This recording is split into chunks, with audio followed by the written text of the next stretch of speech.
مشہور ہے کہ سلطان عارفین حضرت بایزید بسطامی رحمۃ اللہ علیہ نے ایک بار اپنے نفس کو اپنے وجود سے باہر نکال کر دیکھا تو وہ چھپکلی کی شکل کا تھا، سوائے سر کے سب مردہ تھا۔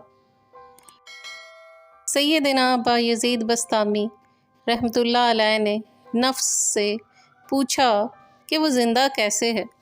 نفس نے وجہ بتانے سے انکار کیا کیونکہ اس میں اس کی موت کا راز پوشیدہ تھا۔ جب حضرت بایزید بسطامی رحمۃ اللہ علیہ نے سختی کی تو نفس نے بتایا کہ لوگ جب سیدنا بایزید بسطامی کہتے ہوئے ادب سے آپ کے سامنے جھکتے ہیں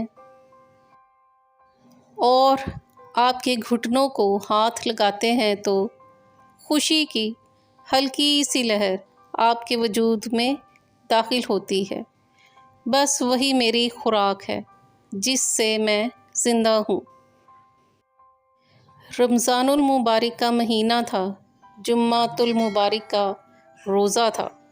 آپ نے روٹی پکڑی اور اسے کھاتے ہوئے بازار کا چکر لگانے لگے۔ اچھے وقتوں کے لوگ تھے، بازار میں شور مچ گیا کہ بایزید بسطامی کیسے بزرگ ہیں کہ رمضان المبارک میں جمعۃ المبارک کے روزے میں سرے بازار روٹی کھا رہے ہیں۔ ہر شخص آپ کو ملامت کرنے لگا۔ جب آپ واپس آئے تو دیکھا نفس مر چکا ہے۔